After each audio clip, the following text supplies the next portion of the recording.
do want to get into right now what is the most prevalent story in college basketball, which is the news that the NCAA has officially come down on James Wiseman. I'm not going to spend a ton of time on this because we've been over this so much over the past 2 weeks, but James Wiseman, Memphis forward, we all know the drill.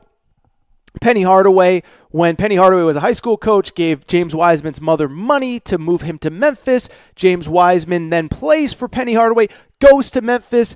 The NCAA finds out Penny Hardaway is considered a booster because he's previously given money to school.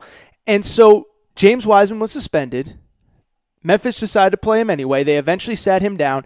And on Wednesday afternoon, we received the news that James Wiseman will be suspended for 12 games total, but technically it's really 11 games because one of the games was served already. Memphis played on Saturday against Alcorn State. He sat that one out. So 11 more games, and James Wiseman, will be reinstated in early January, January 12th, and will be allowed to play the rest of the season. And I'm just going to tell you point blank. I'll get into I don't really like the move by the NCAA, but I do get it though, because here's the deal. As I told you in a previous episode, when there is a booster violation, that's what this is, because Penny Hardaway, because he's given to the University of Memphis, is considered a booster. The standard protocol, you suspend the kid for a third of the season, which in Memphis's case would be 9 games, and you make him pay back the money that is owed. And so with James Wiseman, Memphis decided to play him for 3 games. So instead of suspending him for 9 games, the NCAA has decided to tack on an extra 3 games to the James Wiseman suspension. He will now serve 12, 11, plus the one that he's already sat out. And this just goes back to what I told you from the beginning. It was always dumb for Memphis to fight this fight.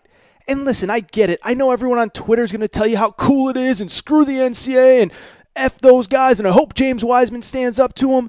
But it's like I told you last episode. Memphis was never going to win this battle. And whether you like NCAA rules or whether you hate them, you know where I stand on the NCAA. I've been over these things so many times. But whether you like the rules or you hate them, you got to abide by them. And if you don't, you're going to get punished. The analogy I always use is this. Most of you guys are sitting in a car right now, or you're driving to work, or you're driving to school, or whatever. The speed limit says 55 miles an hour. If you go 58 miles an hour, a cop can pull you over and give you a ticket. It might be a dumb rule. You might not be any less safe driving 58 miles an hour than you would be 55, but the law is the law, the rule is the rule, and with the NCAA, the rules, you may not like them, but they are in fact rules. And so all these people on Twitter, oh, it's so cool, he's fighting them, and Memphis is playing them.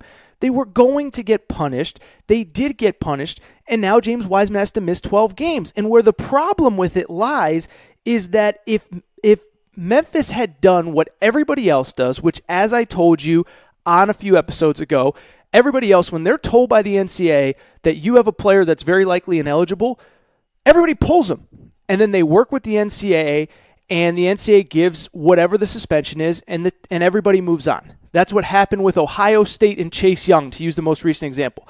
Ohio State finds out there's a potential rules violation. Ohio State reports it to the NCAA. The NCAA says, look, if this is true, this kid is going to be suspended, or he is ineligible, I would not play him. And so Ohio State decided not to play Chase Young. They worked with the NCAA. Chase Young suspended for 2 games, and he gets to come back against Penn State this week.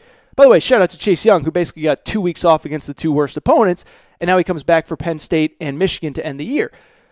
But with Memphis, with James Wiseman, if Memphis had just done what they should have done from the beginning, if they had just said, screw it, and decided we're going to sit him when the NCAA tells us that he's not eligible, we're going to sit him, James Wiseman would have ended up with a 9-game suspension. He would have already been he would have already sat for 4 of those games. By the way, Memphis would have the exact same record. They're 3-1 right now. They'd be 3-1 without him, with the only loss to Oregon. And he'd be halfway through the suspension. And guess what? By middle of December, he would be back on the court, and he would be there for some of Memphis's biggest games. By the way, Memphis, late in December, early in January, Memphis plays at the University of Tennessee. Big rival, big point of contention in the media this week as we find out that they probably will not continue this series. James Wiseman would have been eligible for that game. They also play the University of Georgia, Anthony Edwards. It was supposed to be this great matchup of Anthony Edwards versus James Wiseman, potential 1 versus potential number 2 overall pick.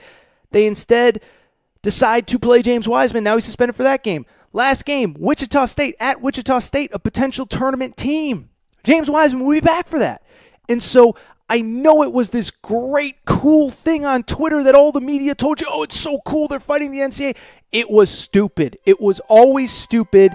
And if Memphis had just been smart about it, if they had just played by all the rules that everybody else had played by in previous years, including Ohio State with Chase Young, including whoever, Kansas with Silvio D'Souza, whatever, this would have been so much lighter. Instead, he's got to sit 12 games. And now look, it completely changes Memphis's outlook. I would add 2 of their wins from earlier in the season, 2 wins that they would have gotten anyway against South Carolina State and Illinois Chicago, now have to be vacated. As I told you, if Memphis finishes the regular season with 25 wins, it's now going to be 23 on paper because they have to vacate 2 of those wins. So it was always dumb. I never understood why everybody backed it up. And it's just, listen, just don't believe the dumb media narrative. I know I'm turning political here and you can't trust the fake news and all that stuff, but I'm just telling you facts, okay? Everybody wants to interject their opinion. I'm telling you straight facts. Memphis should have never played him, and they are being punished for it now. By the way, I should wrap on James Wiseman because a lot of you have asked me. Part of this deal is that James Wiseman has to pay back the money that he received in extra benefits, and he can donate it to a charity of his choice, but it is $11,000 that he got from Penny Hardaway. And the NCAA, this is standard protocol, by the way. I see people on Twitter, where's he going to get $11,000 and what a dumb thing to do. Well, it is probably pretty dumb, but this is how it's always been. And so the question that a lot of you have asked, and I think it's a totally fair question, is where is a kid going to get $11,000 when his mom needed $11,000 to move this family to Memphis in the first place? And the answer is, I hate to say it, but if we're being perfectly honest, he's probably going to get the money from some NCAA, a legal NCAA thing that could, in theory, if they wanted to investigate him, get in more trouble. He's either going to get a loan from Penny or a loan from an agent or a loan from somewhere. Because that's just how this works. And if we're being perfectly honest, James Wiseman probably has already begun the discussions with agents. His mom has probably begun the discussions with agents. There is probably somebody that is going to bankroll this. Maybe it'll be an executive from Nike who's going to help him out. But yeah, I don't think James Wiseman has $11,000 sitting around because most college kids don't, and clearly this is no disrespect intended on the family, but they probably don't either, considering the fact that they needed the $11,000 in the first place to move to Memphis. As far as the charities are concerned, I brought this up. As I said, James Wiseman can give the money back to any charity of his choice. How about this one? Penny Hardaway, and I tweeted this out, people loved it. Penny Hardaway, his former AAU program, it was called Team Penny. It's now called the Bluff City Legends. It is technically a charity. Most AAU organizations are. They call them and if I have a tax accountant listening to this show, I'd love for you to educate me because I'm not this smart. But AAU programs are considered 501c3 by technicality. Again, the tax accountants correct me if I'm wrong. But they're considered 501c3 nonprofits. And so that means that in theory, James Wiseman could write a check to Penny Hardaway's former AAU team, basically Penny giving money to James Wiseman giving it back to the program that kind of brought him up. I don't think he will. I don't think he wants to give more middle fingers to the NCAA, but that would be funny. And that's kind of the deal there. It does suck for James Wiseman. I get it. I get why fans are kind of saying, dude, this is so stupid. It's unfair to the kid. I do agree it's unfair to the kid. I agree that, listen, I'm going to tell you, inside information that I have, I actually think James Wiseman did not know that his family took the money to move to Memphis. That is what I have actually been told by people that I trust. And so, yeah, in a perfect world, I would like to see Penny Hardaway get suspended for a couple games. I would like to see James Wiseman not be punished for this. But these are the rules. His mom broke them. It's unfortunate, but that's the deal.